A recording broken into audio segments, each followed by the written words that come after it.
ain't just a game for two. Two in love can make it. Take my heart and please don't break it. Love was made for me and you. Hey, welcome to WBGR Sports Network and the Tom the Bomb Sports Talk Show. And this is the day that the Lord has made. We will rejoice and be glad in it. If you don't think it's a great day, just try missing one. And we, L-O-V-E, love sports on the Tom the Bomb Show. I'm your host, Tommy Wood, and we got another fantastic show for you today. As usual, we want to thank God for everything that he's doing for in the new year. Our theme for 2024 is the year of fixed purpose. Hey, no trivia, no poll questions today. We just going to get right into it. Hey, gang, I'm so excited to announce the launching of the Tom the Bomb Sports and Travel website. We're going to show you how to travel better and pay less for cruises, air travels, hotels, rental cars, themed destinations like Disney, Carnival, or Viking cruises with the guaranteed best rates. Golf getaways around the world in less than 80 days to places like the Masters. How about the best seats at your favorite concert or Broadway shows? And of course, we got the main events like the Super Bowl, baby! World Series tickets, the NBA Finals. How about NASCAR? Who wants Wimbledon? I know Kimmy does. We got you covered from A to Z on all your vacation, sports, and entertainment travel needs to your heart's desire. But for those of you who just can't wait, you can go right now to tommywood.intellitravel.com if you've got to book any kind of travel, hotel, rental car, vacation, entertainment, or sports to your heart's desire. So let's get right to the show. Let's get right to the show today. So today is our Super Bowl 58 preview. So we're going to give you everything that you need to know about the Kansas City Chiefs versus my San Francisco 49ers. And listen, I ain't gonna do like a lot of those shows out there and tease you and try to drag you to the end so you can get what you need to know. Tom the Bomb coming right off the top, from the top buckle, and for my wrestling fans out there. So listen, on Sunday, February 11th, which happens to be Tom the Bomb's birthday. So, hey guys, when you guys are enjoying the football game, the Super Bowl, hey, be sure to wish Tom the Bomb happy birthday and give a shout out to my best friend, Patrick Smith. His birthday is also on the same day. How about that? Your best friend and you guys share the same birthday. That's pretty awesome. So the game's going to be Sunday, February 11th. At 6:30 p.m. at Allegiant Stadium in Las Vegas, Nevada. So the Kansas City Chiefs are aiming to win back-to-back Super Bowl titles for the first time since the 2003-2004 New England Patriots dynasty. So hey, what we're going to do is we're going to break this down. I'm going to tell you why the Chiefs will win. I'm going to tell you why the 49ers will win. But listen, like I said, right off the top, from the top buckle, Tom the Bomb's going to lay his prediction down right now. Here we go. Alrighty, so the Kansas City Chiefs, Mother Wiggs, Kansas City Chiefs will win the Super Bowl. Look, Tom the Bomb's going to even give you a score. Kansas City wins 27-24. Now, let me preface this. You guys all know, you watch the golf. You guys know Tom the Bomb's a 49er fan. You guys know that's my team, you know. But hey, look, I can't tell you what I want to happen. I can't pick this from my heart. I got to go with the eye test, man. You know, analytics has a place in sports. Analytics is just a tool in the toolbox. And I'm really starting to dislike how these teams are making analytics like the law, because it's not. You know, you should go for it on fourth down. You should not kick the field goal here. Analytics says you should come on, man, there's still got to be that eye test, man. And that's what Tom the Bomb is coming to you with. Tom the Bomb has got to give you the eye test, okay? And I've got the Mother Wiggs Kansas City Chiefs winning Super Bowl 58, 27-24. Hey, what does that mean? The over and the under is 47.5. Take the over. But you know Tom the Bomb always tell you guys, don't bet on NFL football. Don't do it, Benny. It's suicide. Don't do it, man. It's not worth it, man. Don't do it. It's suicide. So let's just jump right into it. We're going to, like I said, we're going to start off with why the Kansas City Chiefs will win. Now, let me just say this. I have never in my life, never, ever, ever in my life wanted to be so wrong about something. Yes, I want to be so wrong about this, okay? Because I I'm not giving you what I want to happen. I'm not picking this from my heart. I'm telling you what I see and from what I know and what I've seen through all the years. So let's just get right into it. Okay, the Chiefs will win this Super Bowl 27-24. And let's just start off with why the Chiefs are going to win this, okay? First of all, my 49ers can't stop the run, okay? The 49ers are 25th in rush attempts in the NFL. And in the playoffs, in the playoffs, they boomed up to 27th, okay? The 49ers are giving up 159 yards rushing per game. They're giving up 5.6 carries a game.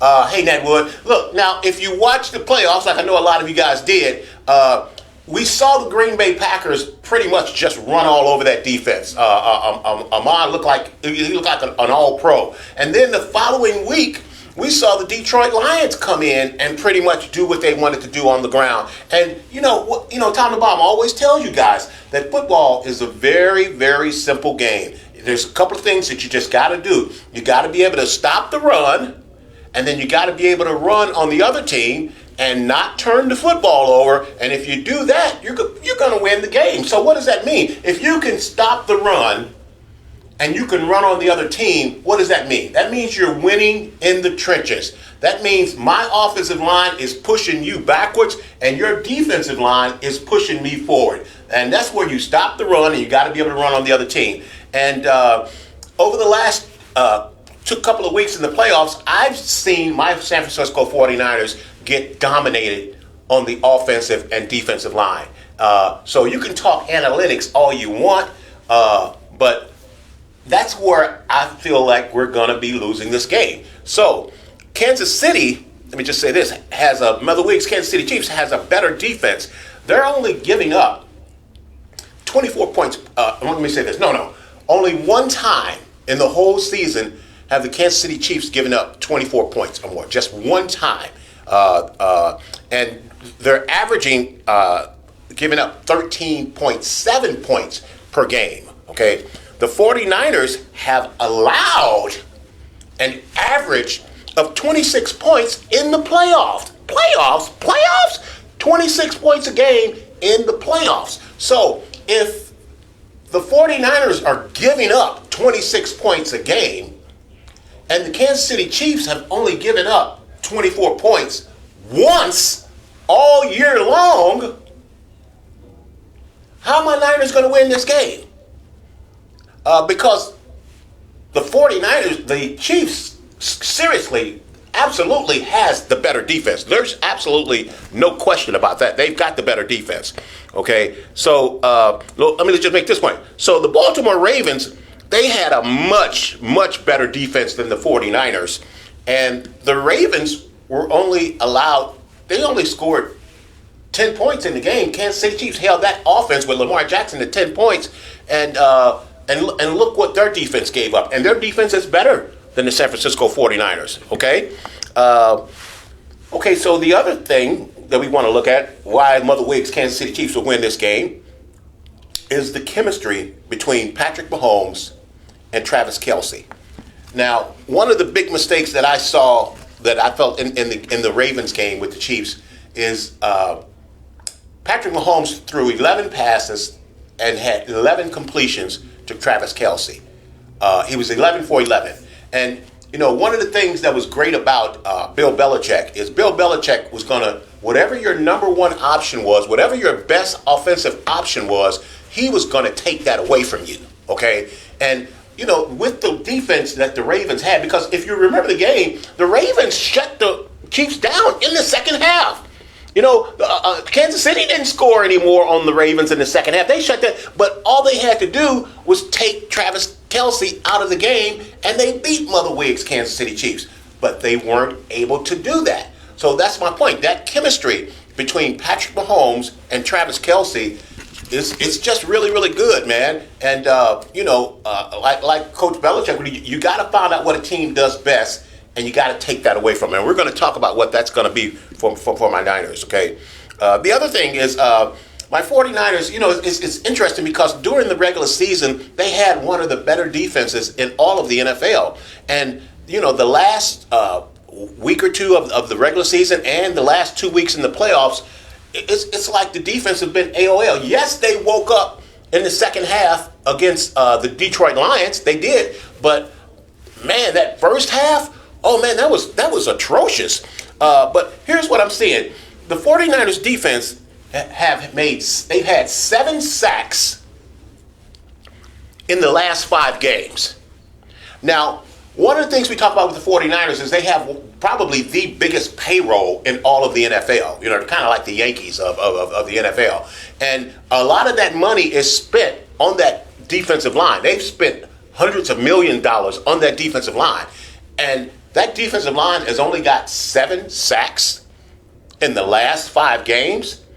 That's unacceptable. That's unacceptable. And like I said, the Chiefs defense held the Ravens, Lamar Jackson and that powerful offensive team of theirs, to just 10 points.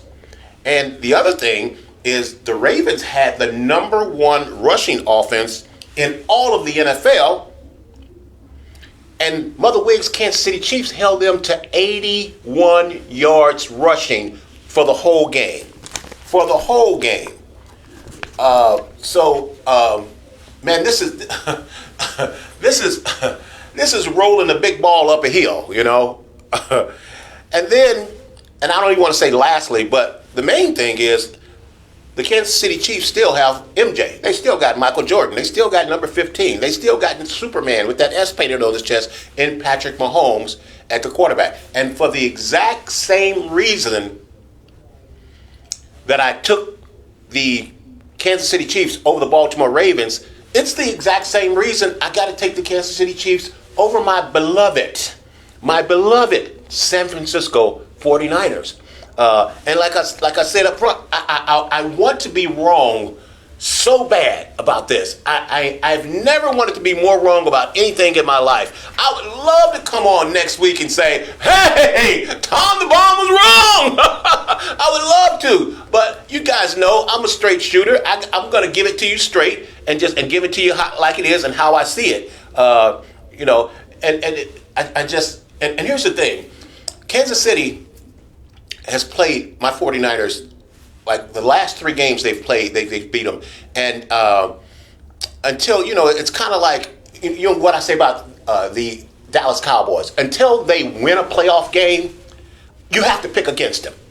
I had to throw that in there, Daddy Rich. I had to get that in there, Daddy Rich. Okay, but yeah, until they win, you got to pick the other team. And the other thing is, I kept telling you guys, it wasn't so much that Dallas played bad as it was that Green Bay had a really, really good team.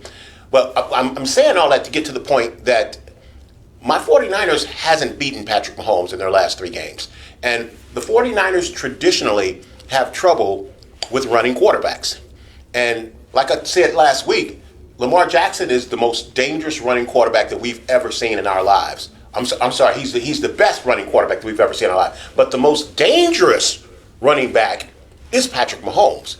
And that's because he's always looking downfield to throw the ball instead of just running.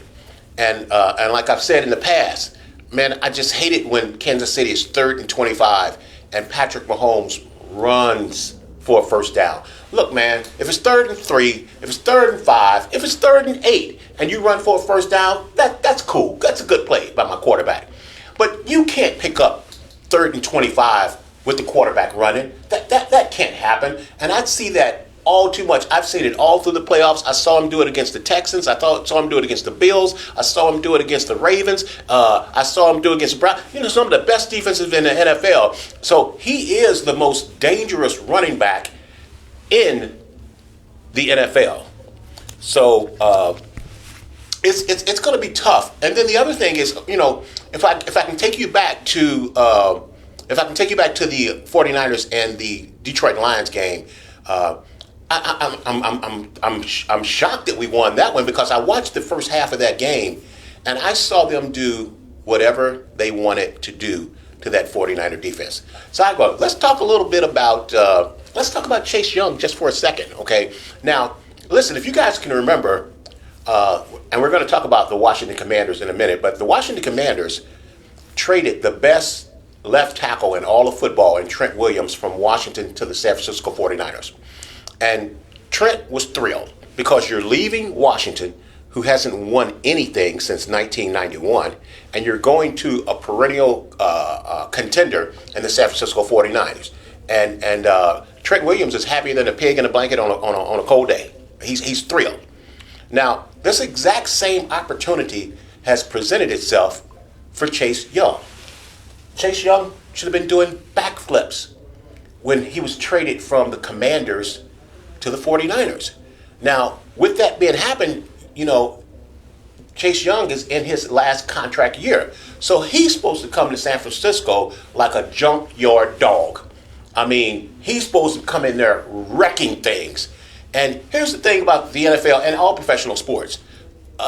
They got cameras and video on everybody, man. My wife always says it's always amazing when they call a penalty on a guy and the guy puts his hand up like, it wasn't me, I didn't do it. And they got like 79 million cameras from every angle where they can see the hair in your nostrils. So you're going to put your hands up like you didn't do it. And all the cameras see you did it.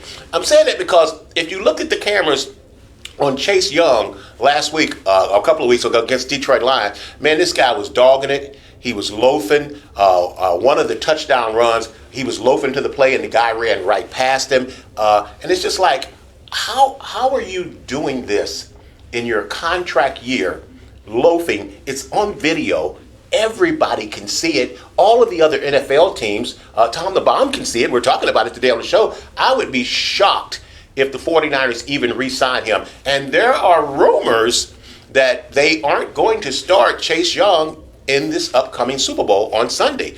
And if that happens, hey, man, this is all on him, man. This is all on him. But, hey, man, look, man, people hit their comfort zone. They get a certain amount of money, and they just go, you know what, hey, you know what, I got the check in the bank now, so I can kind of just cruise now instead of just being hungry and, like I said, a junkyard dog. So it's going to be very, very interesting to see how Mr. Chase Young is going to respond. I tell you what, he better straighten up and fly right really, really quick, because whether he starts or not, if he gets an opportunity to play in the Super Bowl, he better be wrecking some things. So we got to get something from our defense. So let's talk about my 49ers. So let's talk about the San Francisco 49ers and why they can win this game, because they definitely can win, because the 49ers are the favorites. If you can believe it or not, Vegas has the 49ers as the favorites. And you're like, how can that be?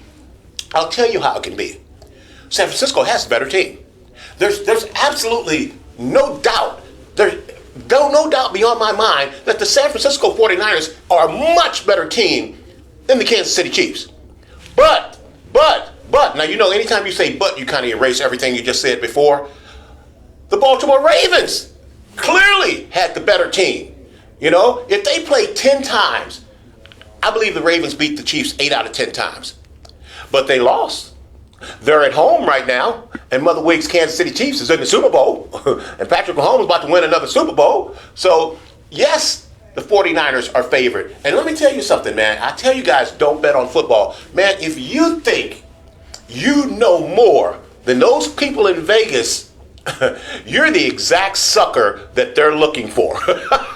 You are all day long sucker. If you think you know more than those guys in Vegas, man, because they're in the business of making money in gambling. They are not in the business of losing money in gambling. And that's why we say you shouldn't be betting on these games anyway. So yes, my 49ers are actually favored to win this game. But hey, man, they got MJ, they got Michael Jordan, they got Patrick Mahomes,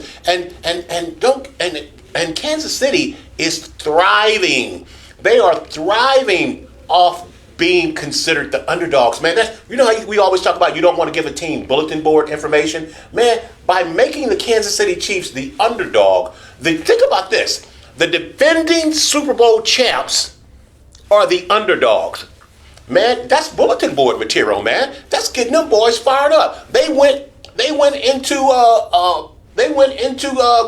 Baltimore as the underdogs, and we saw what happened there. So now they're coming to Vegas against my 49ers, and they're underdogs as well. Hey, caller, what's your name? Howard. Hey, Howard, how you doing? I'm doing pretty good. How about you? I'm doing fantastic. What's your take on this upcoming Super Bowl, Howard? I like the Chiefs. Okay. I think they're going to be. I think I just heard you talking about them being calling them the underdogs. So I'm pretty sure that's going to give them a lot of motivation.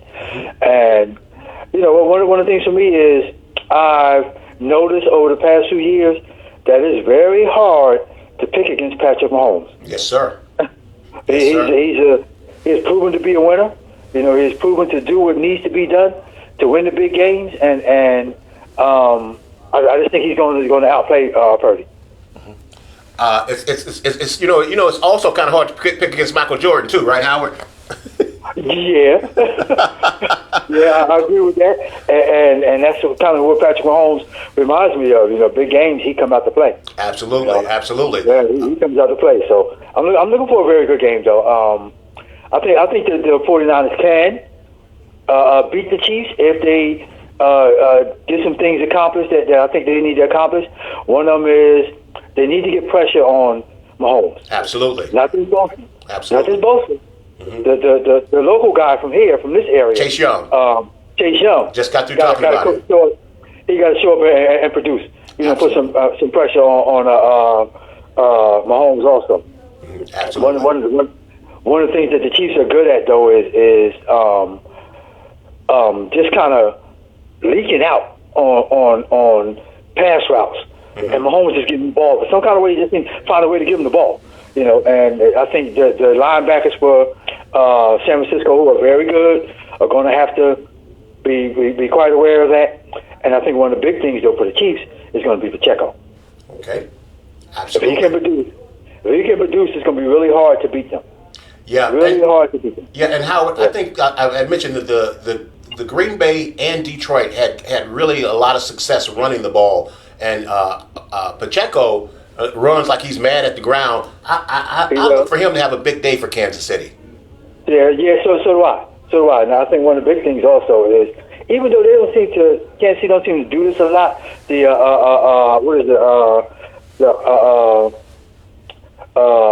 run play option. Mm-hmm. Yeah. One of the things that's successful against San Francisco, though, is if you run at their ends. If you run at Bosa and you run at Chase Young, guys seem to get downfield. Mm-hmm. Yeah. Because they seem to always want to take a beeline to the quarterback. So if you run at them, you can run past them. Okay. And there's no question about that. That's been shown on a lot of the football programs. So Howard, you got a prediction for me as far as score wise? I know you said you think the Chiefs will win. What do you think when you look at it score wise? I'm thinking Kansas City. It's going to be close, 31-28. Okay. So you're definitely going over 47.5, which is what the line is on the under/over. Definitely over 47.5 points. Yeah, I am. I think we'll score more points than that. Okay. Well, look, Howard, thanks a lot. Thanks for calling, man. Check back with me next week after the Super Bowl is over. I sure will. All right. Thank you, my friend. All right. You guys have a great one. All right. All righty. Howard makes some good points. He almost seemed like he was reading from my list. Like I said, Isaiah Pacheco is going to be key in this game. Like I said, my 49ers have been giving up 5.6 yards per carry in the playoffs, giving up almost 160 yards rushing. When you can run the ball like that, that's a recipe for winning the game, okay? So like I said, let's talk about why my 49ers can win this game. First of all, we have an explosive offense it's an offense with 4 different players that have produced over 1,000 yards in the season. And that just hasn't happened before on one team. So that offense is explosive, and we can score with anybody. Okay, so it's not like, and don't get me wrong, Kansas City, I think the defense that the 49ers are going to face in Kansas City, I think is going to be the best defense, even more so than the Ravens, even though the Ravens shellac my Niners. I think this Kansas City defense is even better because they have better cover corners, okay? And that's key when you can, you got to be able to shut down the run, but also being able to shut down the passing game. So this is going to be the best defense that I think Brock Purdy and the 49ers have faced. But as to why my Niners can win, man, I think it's going to be Brock Purdy's coming out party. I really do.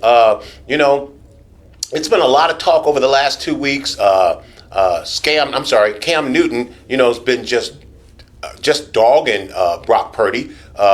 He's speaking his opinion. He's saying that Brock Purdy is the 10th best player on his team. And you know what? Brock Purdy's a second-year player. He might be the 10th best player, but that's irrelevant, man. When you look at the numbers, Brock Purdy is number one in the NFL in almost every category, and I just don't understand why. Actually, I do understand why they're dogging this guy and treating him the way they're treating him. One of them is because he's a believer. He's a believer in the Lord Jesus Christ, and that's one of the reasons I think they're dogging him. He's very humble. He's not braggadocio. He's not going to be out. He always, when you see him in interviews, he's always giving his teammates the credit. He's always thanking and praising the Lord. And here's the thing, man.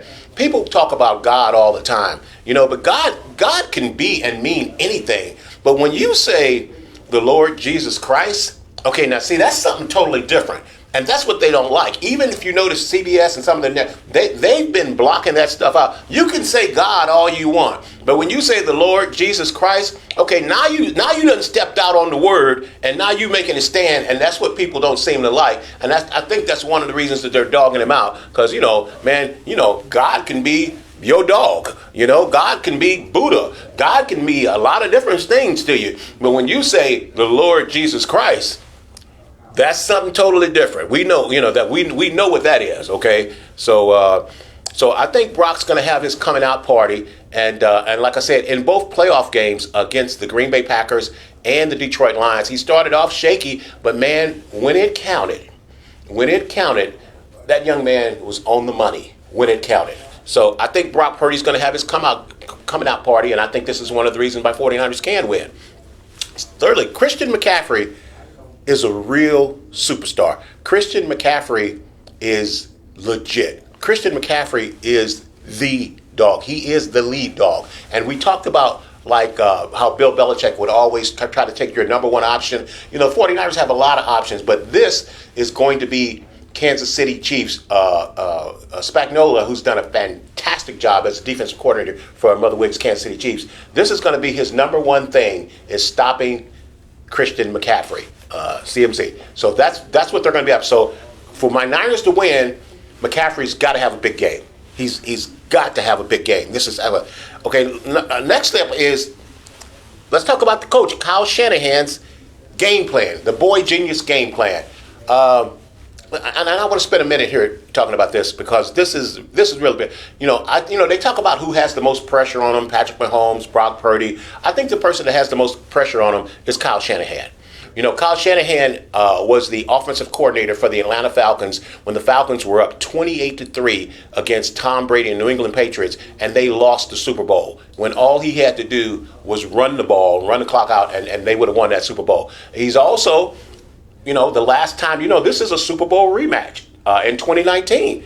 Mother Wiggs Kansas City Chiefs defeated my 49ers 31-20, and we were winning that game 20-10 in the fourth quarter. And hey, Kyle Shanahan kind of let that one get away. And so here's the deal, and this is a really legitimate question. Is Kyle Shanahan a fantastic offensive coordinator, or is he a good head coach? Let me tell you who I think Kyle Shanahan is. I think Kyle Shanahan is Norv Turner. I don't know if you guys remember, Norv Turner was the offensive coordinator for the Dallas Cowboys when they were actually dominant and they were actually a great football team. And then being that, he ended up coming to Washington and getting the head coaching job for the Washington Redskins, because they were the Redskins at that time. And he just fizzled. He just never did. Because you know what? Some people are just coordinators. They aren't designed to be head coaches. Because see, when you get into the head spot, okay, you may be defensive-minded coach, or you may be an offensive-minded coach, but when you get the head job, when you're the top leading person, your number one goal and your number one talent has to be to delegate. And some guys don't know how to do that. You know, you need to be able to manage everything. And if you're just an offensive guru or if you're just a defensive guru, what you'll end up seeing is on those teams, they'll end up suffering on the side of the ball. You know, for example, I'll give you Mike Tomlin was a defensive coordinator. He's kind of a defensive head coach. And the Pittsburgh Steelers struggle offensively. Mike Vrabel was a defensive coordinator, head coach. The Tennessee Titans struggle offensively, and vice versa. You have the teams that were, or they have offensive coordinators to become head coaches. They struggle on the defensive side. So the question is Kyle Shanahan maybe the best offensive coordinator in football, but not necessarily the best head coach? It's a good question, Tom the Bomb. That's something to think about. So I think the most pressure is going to be on Kyle Shanahan, and he's going to have to come in with the best game plan that he's ever had. Because for him to get out of the shadow of just being a great coordinator, it's time for Kyle Shanahan to win a Super Bowl. We don't want any more we don't want any more excuses. No more excuses, boy genius. You got Christian McCaffrey, you got Deebo Samuels, you got Brock Purdy, who's blossomed beyond your wildest dream. You got Brandon Ayuk. You got the tight end. I mean, come on, man. This team, you got the best left tackle in all of football, and it's time for the excuses to go, man. It's time for you to step up and get this 49er team across the finish line, because my Niners haven't won a Super Bowl since 1994. And that's a long time, too.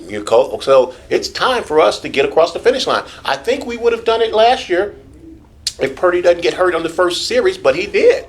But now you're here. No more excuses, Kyle. It's time for you to get this done. So, like I said, all the pressure is on Kyle Shanahan. So how are they going to do that? Really easy. Ball control. Control the offense.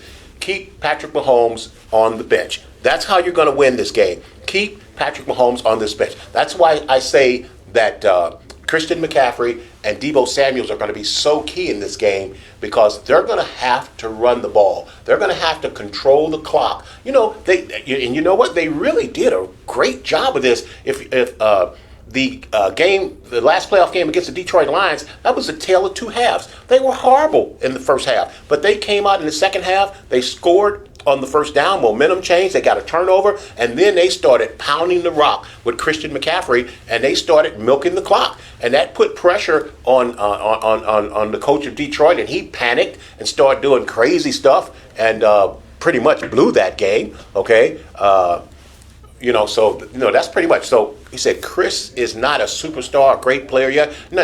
Are you kidding, Steve? Christian McCaffrey is a superstar. Christian McCaffrey is the leading running back in all of the NFL. That guy has been a superstar for the last 5 years. He's just been smothered in Carolina. But now you get him on a decent team like my Niners, and you can see what Christian McCaffrey is doing. So I totally agree with you on that, Stevie. But I disagree with you quite often, though. You know, that's just how that is.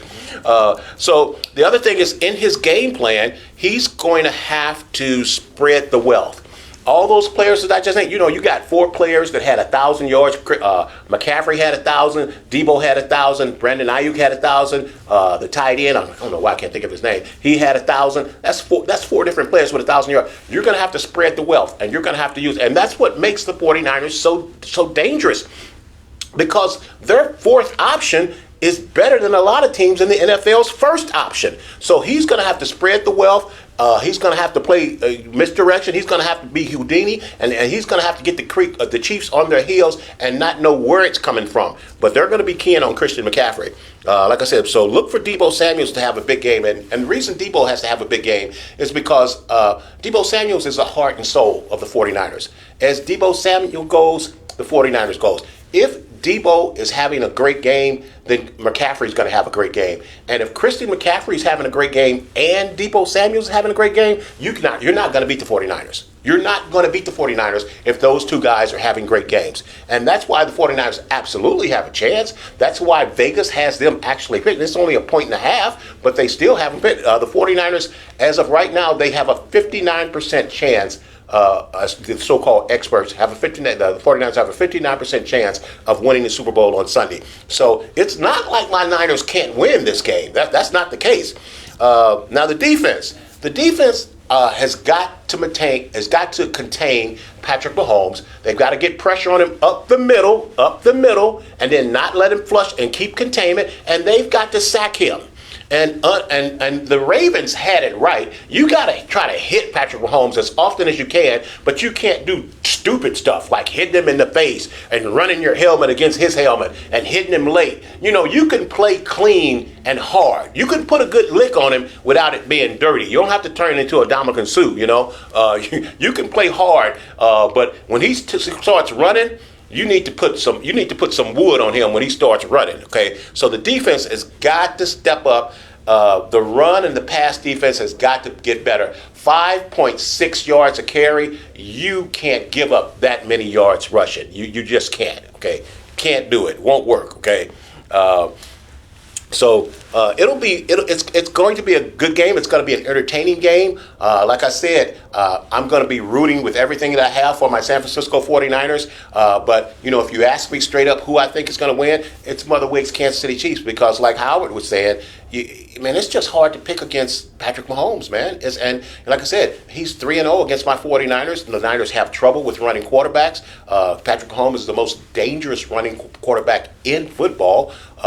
And it's going to be interesting. On the defense, they got to watch out for Kansas City screens. Kansas City is the best screen running team in all of the NFL, and they break people back with those screens. But man, you got to lock up Travis Kelce. Make those no catching receivers of Mother Wig's Kansas City Chiefs beat you. It's like, come on, man. It's like, the game's on the line, okay?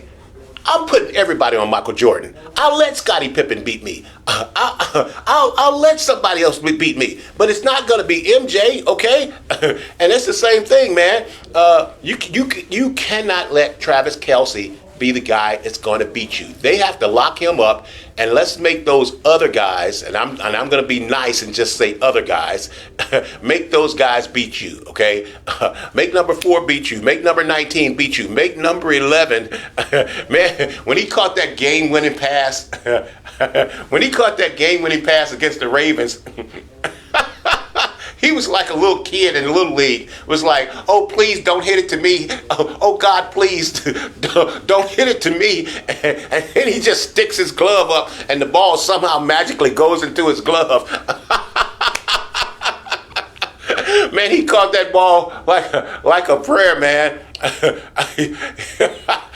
I have no confidence in that guy, man. It got nothing to do with signing my own deficit. Look, I just got to tell it like it is. And like I said, I think the Kansas City Chiefs are going to win this game, but I will be rooting for my San Francisco 49ers, and that's how it is. So what do you guys think out there? I've said some of the remarks, but that's what I think it is. Hey, look, let's take a break, and then we're going to be right back because we got some breaking news. We got to talk about the Washington Commanders' new head coach, Dan Quinn. So when we come back, that's what we're going to be talking about. We'll be right back. Talking Windows with Harley and Aaron and special guest Mina. As a business owner, I only partner with the best. That's definitely Window Nation. And experience matters, Harley. Well, Mina, we have installed over 1 million windows. And you guys have the best customer service. Check. 97% customer satisfaction. Plus the best deals. Now, buy 2 windows, get 2 free with no limit. Plus, put no money down, make no payments, and pay no interest for 24 months. That's why I'm proud to partner with Window Nation. The perfect fit.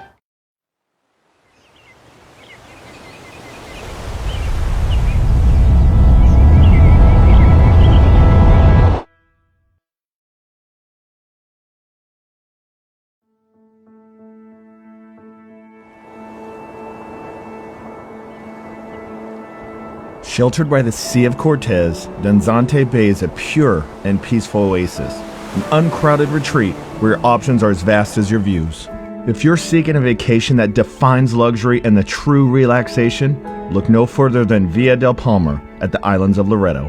A splendor of true Mexican hospitality effortlessly blends with rich materials and insatiable comforts to bring guests the ideal home away from home experience. With its quiet beaches, scenic vistas, rich history, and an astounding surrounding natural habitat, you'll feel as though you've been swept off to paradise. With its quiet beaches, scenic vistas, rich history, and an astounding surrounding natural habitat, you'll feel as though you've been swept off to paradise. With its quiet beaches, scenic vistas, rich history, and an astounding surrounding natural habitat, you'll feel as though you've been swept off to paradise.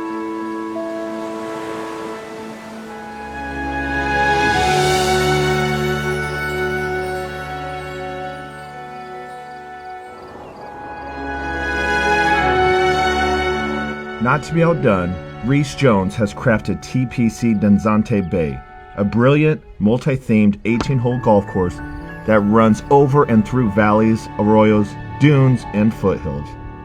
From every angle, striking images of the islands of Loreto and the surrounding mountain range take your breath away, while the challenging yet rewarding Baja Golf Course beckons you to return for more. It is an honor and my pleasure to welcome you to the world's most beautiful sunset and so much more.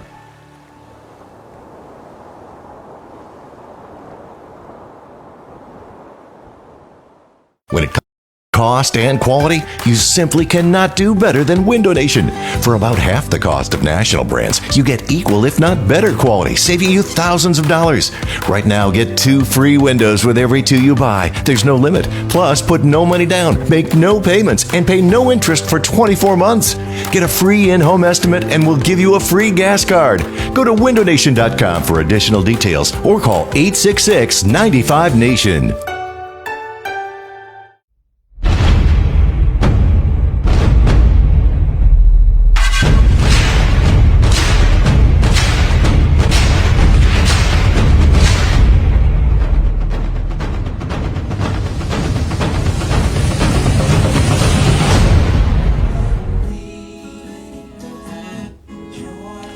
And we're back. Hey, we got news for you in the DMV. The Washington Commanders have finally, the last team finally named their head coach, Mr. Dan Quinn, ex-defensive coordinator of the Alice Cowgirls, is now the head man in Washington. Now, me personally, I just wasn't really thrilled about this hire. I really wasn't. Dan Quinn, like I talked about earlier, is a defensive coordinator. He's a defensive guru. And, a couple of things. Number one, he was the head coach of the Atlanta Falcons when they were winning 28-3 at halftime and lost the biggest lead in Super Bowl history to Tom Brady and his New England Patriots.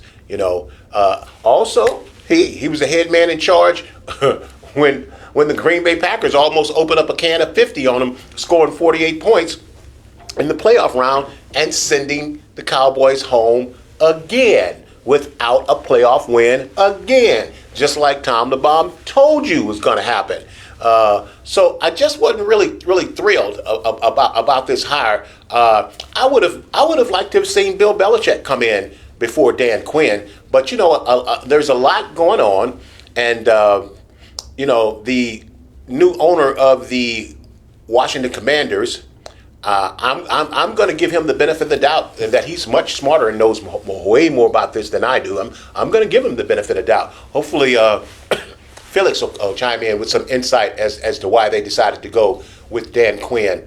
But there's a lot been happening. Another breaking news is Dan Quinn right away has named Cliff Kingsbury as his offensive coordinator. Now, a couple of things. First of all, what happened to Eric Bieniemy? I mean, this has me totally befuddled. Eric Bieniemy is the offensive coordinator for Mother Wig's Kansas City Chiefs. He's won 2 Super Bowls, and he leaves Kansas City and Patrick Mahomes to come to Washington? To be the assistant coach and not the head coach? I mean, he should have took over for Ron Rivera right away, but he comes in as the assistant coach. So, excuse me, maybe he comes with the idea of, hey, look, Ron's not going to coach very long, and then when Ron leaves, we're going to make you the new head coach. You're the head coach in waiting, kind of like what the New England Patriots did, okay? But, hey, EB didn't get the head coaching job, and now you just brought in a new offensive coordinator and a new defensive coordinator. So where does that leave Eric Bieniemy? I mean, if you're bringing so they've hired Cliff Kingsbury as the new offensive coordinator, but they also hired Joe Witt Jr. as the defensive coordinator. So he was the defensive back coach who worked under Dan Quinn in Dallas. So basically, Washington has brought in 2 coaches from the Cowboys to come coach the Commanders. Now, there is a line of wisdom in that, because when you bring in Dan Quinn and Joe Witt Jr., you first of all, you weaken the Cowboys, which is a team in your division that you got to beat, that you haven't been able to beat in the past. So, there's some logic in that. But, me personally, I just think there was some better options out there than Dan Quinn and Joe Witt. But, hey, this could work out. But I think what could be really key behind all of this, which is why I can't see Eric Bieniemy still being there, is bringing in Cliff Kingsbury. So let's talk about Cliff Kingsbury for a minute. Okay, Cliff Kingsbury, he's an offensive coach. He's an offensive guru, and he's kind of like the quarterback whisperer. He did a good job with Murray in Arizona, but he also coached Patrick Mahomes in college. Cliff Kingsbury did. And he also coached Caleb Williams of USC, who is projected as the number 1 draft pick coming up in this year's draft. Now, the Chicago Bears, has the number 1 draft pick. But Caleb Williams and his dad has pretty much made it clear that he does not want to work or play for the Chicago Bears. And I don't really blame him for this. And the young man is kind of being dogged out because of this. He's entered into the draft, but he hasn't hired an agent yet. And he's using that as a trump card because if he doesn't hire an agent and the Chicago Bears draft Caleb Williams, then Caleb Williams can say, well, I'm not coming to play for the Bears. I'm going back to USC and play my senior year at USC. And with the NIL money, he can make as much money for USC than he can making for the Bears in his rookie year. Hey, caller, what's your name? You may have heard me before. This is Felix. My man. Mr. Felix Bassey is joining us. You know what? Look, guys, I'm just going to let Felix jump in here because, okay, first of all, Felix, I'm not really happy with the hire of Dan Quinn. So I just want to get your take on everything that's going on because I know you are the expert. Anything Washington sports, then Felix Bassey is your guy, okay? So let's take me through the hire of Dan Quinn. Let me know what you think about Cliff Kingsbury coming in. I don't know if you just heard what I just got through talking about with his connection with Caleb Williams. And then tell me a little bit about Joe Witt Jr., the defensive back coach that's coming in to be the defensive coordinator. And I also want to know what your take is on where does Eric Bieniemy fit in all of this. So what's your take, Felix? Now you see here when you make the connection between Kingsbury and Caleb Williams, that took away a whole segment that I had to talk of. But really, I'm just going to discuss this about Dan Quinn. Mm-hmm. Now, here's my controversial opinion that got a lot of hate comments in some of my groups. I mean, I'm careful going out after what I said, like positive about Dan Quinn. I have to duck my head while pumping gas. Now check. So here's the thing. With Dan Quinn, they're questioning his ability at running an offense or an ability of an offense to succeed with him as head coach. And I'm looking at the Atlanta Falcons in the years between 2015 and 2020. Every single year, their passing offense finished top 10 in the NFL, top 5 every single year except for 2017, which they were 8th place. So it shows that if you have the right pieces in play, Cliff Kingsbury is not going to hold back an offense. Mm-hmm. And I'm looking at, and not Cliff Kingsbury, I'm sorry, Dan Quinn. Mm-hmm. Then you look at the defense. Obviously, he's a defensive-minded coach. Felix, if I can just jump in there. You know, his offensive coordinator was the boy genius, Kyle Shanahan, when he was in Atlanta. Well said. And I was going to say that all you need is a good offensive coordinator, you need clearly some talent on offense. But what I was going to say is sometimes a head coach can impede the progress of a coordinator based on some of the decisions that they make. I think we've seen that in Washington before. Absolutely. I'd say very recent. Absolutely. I dare to say that to a certain extent you see that happen with Detroit. Mm-hmm. So what I would say, I'd say to a lesser extent, of course, but what I was going to say in terms of Quinn as a defensive coordinator, I'm looking at what he did with Dallas. Dallas finished top 10 in fewest passing yards allowed by defense. Mm-hmm. And if you look at last year, they were number 5. So Dan Campbell, I'm looking at what he can do, and what I'm really excited about, what no one's talking about, what you brought up, Washington hired Dallas's defensive backs coach from last season as defensive coordinator. This is the best Dallas Cowboys secondary I have ever seen. Now, you can make an argument this is probably the best Cowboys secondary that they've had since their dynasty era of the 1990s. I agree. So if you have that on top of everything else, I really think that the Commanders made some good moves here. Now, in terms of Eric Bieniemy, I say it's one of the unfortunate byproducts of just, team chemistry. I mean, he might be better suited. He might be a better offensive coordinator overall, but he doesn't fit a system. The sad thing is, head coaches want coordinators to fit a system. So, more times than not, if a head coach is fired, so goes their coordinators. So, correct. Really, it was just a byproduct. Well, Felix, you make a really good point, because I'm telling you, since 1991, the Washington Redskins Commander organizations, their weakest position has been in the secondary. You know, they haven't had a decent secondary since Darrell Green and Sean Taylor and I can't think of the kid that went to Denver. The guy that they traded Champ Bailey. So they haven't had decent cover guys since then, and none of them seem to be able to tackle. So I really do like that angle of bringing in Joe Witt Jr. To shore up that defensive secondary, because, man, you just got to be able to cover these guys. And with Dan Quinn, I will say, I guarantee you that Dan Quinn is going to be an improvement over the past defense in Washington. Right. So, you still there? Yeah, I'm here. So what's your take on that, Felix? I'm sorry, my connection got kind of fuzzy. Can you repeat it? I was saying. So what's your take on that? Because I definitely think, with Dan Quinn being defensive guru, that the Washington defense is absolutely going to get better, for sure. That I'm sure of.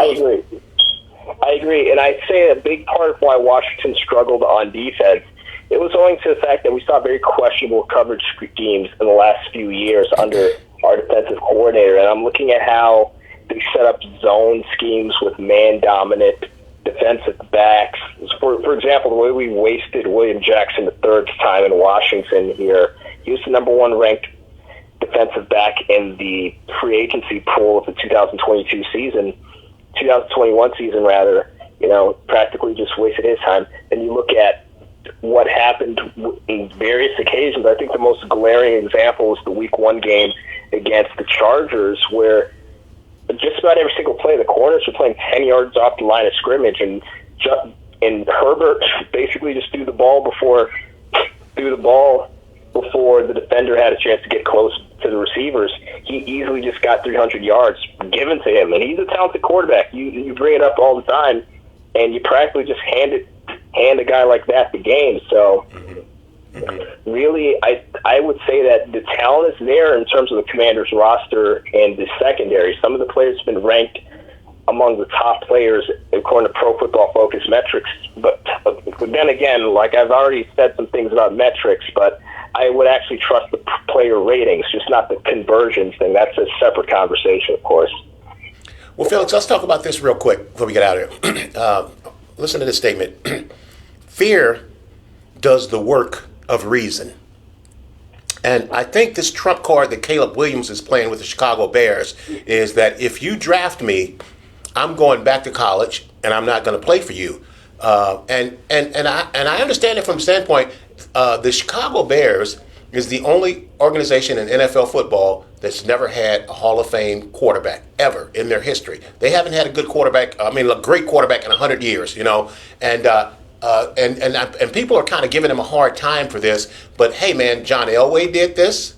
Eli Manning did this, okay? And I think, and the other thing is, the way the system is designed is the best player goes to the worst team. And, Patrick Mahomes, who we all say is the best quarterback we've seen in a long time, Patrick Mahomes came into a really, really good situation in Kansas City, sitting a year behind with the talent that he had. There was some talent on that team. And and another example is look at the kid Bryce Young, who came into Carolina. Man, I felt sorry for that kid every time I saw him play. And we saw how Justin Fields has literally been running for his life in Chicago the time that he's been there.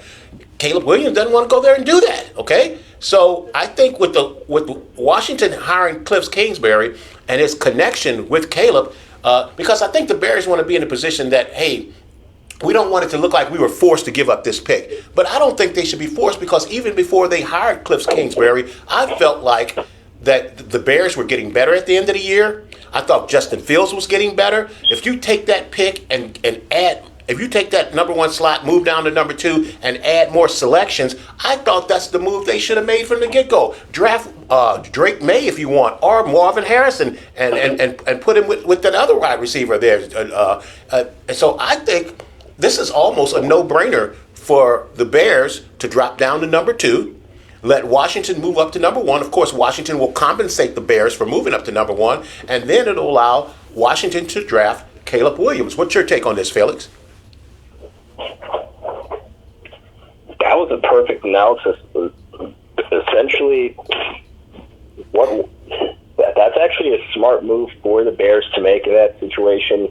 But what I would say with Washington, basically, the fact of the matter is that when they hired Cliff Kingsbury, I think they did this with the mind of not only getting Caleb Williams and training him up. So I would think that whatever Washington has to do to get Caleb Williams, I think and this is on Washington, then they should just do it, because I think not doing so, right, not acting in a way that would give them the best chance at Caleb Williams, they will. You would understand that would seemingly defeat the purpose of them hiring Cliff Kingsbury, because aside from that, I mean, I don't know why you'd pick him in particular. Mm-hmm. Well, he's like I said, he's been kind of known as a so-called quarterback whisperer. Like I said, he actually worked with Patrick Mahomes in college. He did. I thought he did a good job with in his first couple of years with Kyler Murray in Arizona, and then like I said, he's also coached Caleb Williams at USC. So, but I feel like if you don't draft Caleb Williams, you're sticking with Sam Howell. And the thing with Howell, he does have the ability to run. He does have the ability to scramble, but it's not quite on that level, at least not yet. Or perhaps you're thinking he could unlock that or utilize that to a higher, or maximize that, I should say. So I wouldn't go all the way and say that there's no reason to hire him if it's not for Caleb Williams. I wouldn't go to that extreme. But at the same time, if I'm going to get a coordinator that's good with quarterbacks, that's good in general,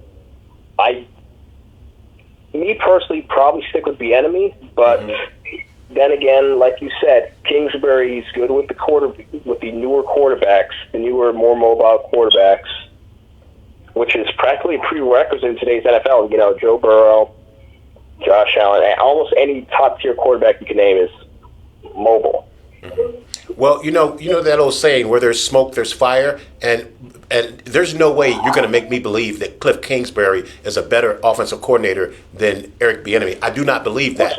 But if Caleb Williams has a connection with Cliff Kingsbury, I think this move, like I said, where there's smoke, there's fire, and I don't think they made this move for nothing. And like you mentioned, all Dan Quinn really needs is a really good offensive coordinator, because even though he's bringing in Joe Witt, don't make no mistake, Dan Quinn's going to be responsible for the defense. Right. Hey, man, thanks for calling in, man. I appreciate you. We'll talk to you soon, okay? Of course. Thanks, pal. All right, let's move on. Got to wrap the show up real quick. Let's talk a little bit about the PGA Tour and Live Golf. They've come to an agreement on a new deal. Got to just want to briefly update you guys on this. Like I said, this was the top sports story of all of 2023. And so they've come to an agreement. The PGA Tour is now working with a group where they're basically going to invest $3 billion into the tour. And eventually they're working toward merging Live with the PGA Tour, and they're going to start sharing assets and money. Now, the PGA Tour, and I want to give you some kind of background, the PGA Tour is hanging all of their hardware basically on the back of Tiger Woods. Tiger Woods is going to play in 2024. He's supposed to be, as Phil, as good as he's felt in a while. He feels like he can play an event at least once a month, which would be 12 events, which keeps your card current. As a PGA Pro, you have to play in at least 12 events. And he's figuring that he can play an event, take a month off, play an event, take a month off. So Tiger's coming back. But there's some background to this, okay? Within that $3 billion that's being invested into the PGA Tour, they're now going to start doing revenue sharing with PGA Tour players, but not just current players. They're talking about paying people like Jack Nicklaus, who hadn't played golf since the 80s. And more importantly, they're going to be paying Tiger Woods. Now, let me just give you a little bit of background on this, because here's the thing. The LIV Tour offered Tiger Woods almost, wait for it, $900 million to join LIV Tour. And Tiger turned him down. He talked about heritage and all of that kind of stuff. And I'm not saying that Tiger doesn't believe in that. But here's the thing. Now that these guys have flipped and they are coming together, a lot of these people like Rory McIlroy, Tiger Woods, they're not happy about this, but they got to accept it. So within this new deal and framework, how do I want to say this? If you think Tiger Woods is doing this because he has a love for golf and the heritage, and I'm not saying Tiger doesn't, but here's the thing. Tiger is getting ready to get paid. Of that $3 billion, Tiger's going to get a lion's share. Because if LIV offered him $900 million and he wouldn't join LIV.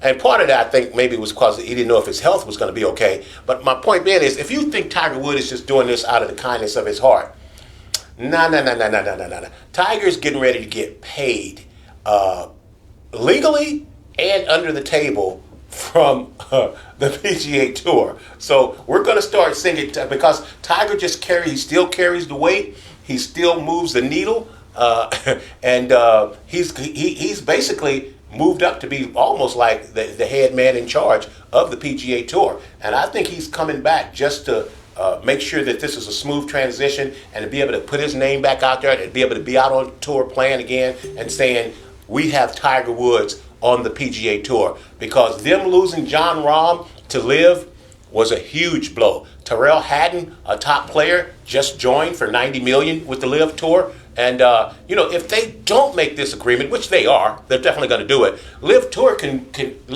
do without the PGA Tour.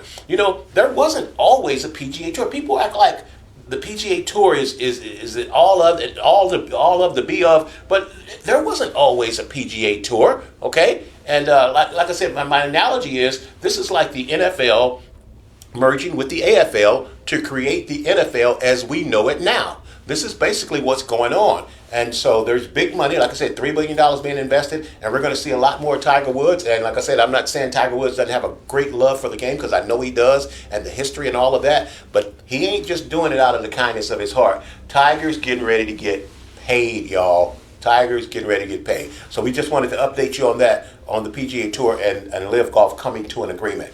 Lastly, we're going to wrap up. The last thing we're going to talk about today is the Milwaukee Bucks has hired Doc Rivers. They fired Adrian Griffin, who was like 31-13 and had the Bucks in second place, and they just cut him loose. I don't understand this, because Doc Rivers was actually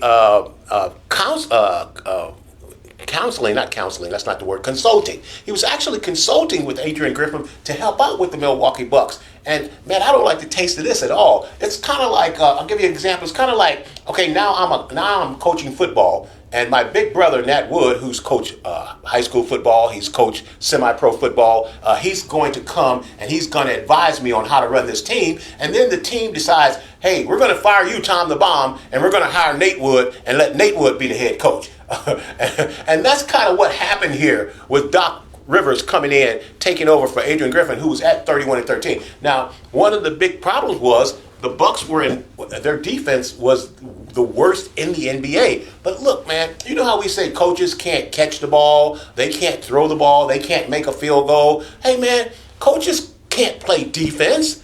And this all falls on the Milwaukee Bucks. These guys just didn't that want to play defense, because playing defense is all guts. It's all heart. That's all defense is. You got to, and it's one of the reasons that I don't watch the NBA until the playoffs start, because during the regular season, these guys don't play any defense. You know, like, where's the beef? Where's the defense? Come on, man. I don't want to see a game 145 to 148.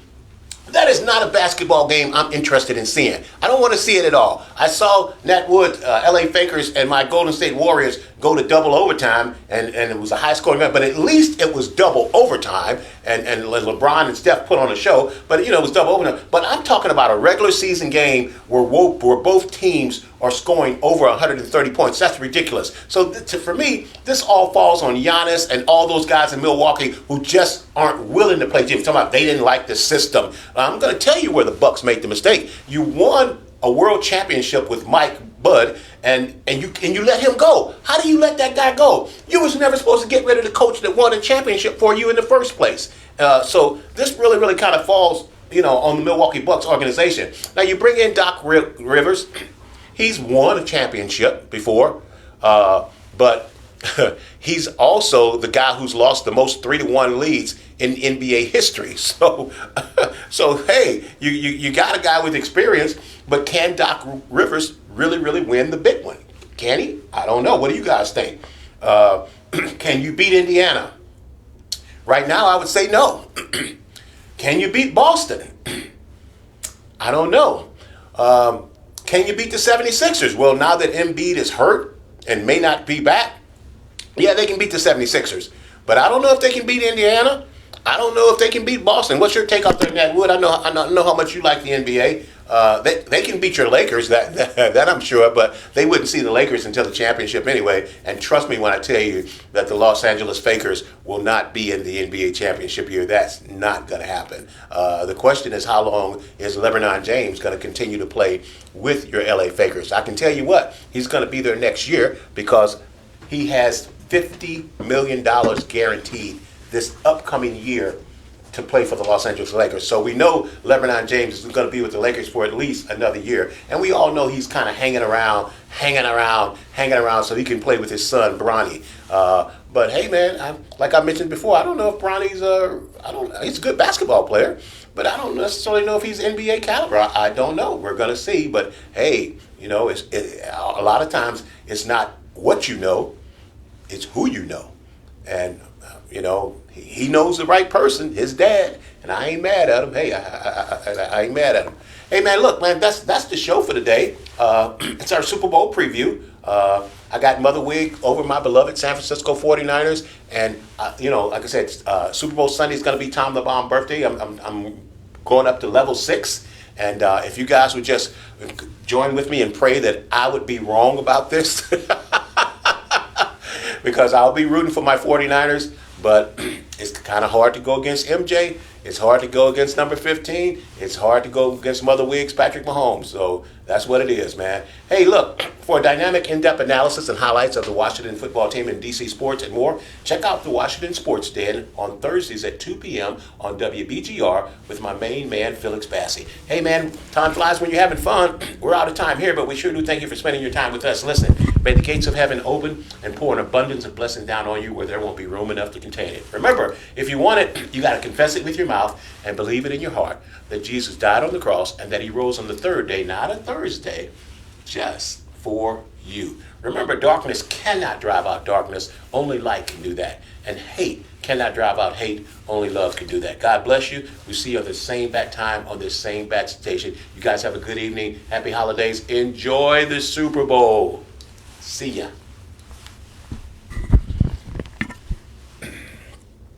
About to blow up. I'm the bomb and about to blow up. Whoa, whoa,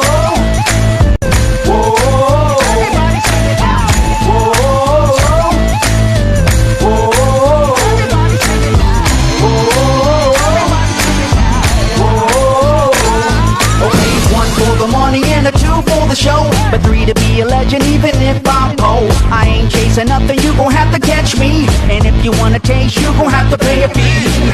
I'm the bomb and about to blow up. I'm the bomb and about to blow up.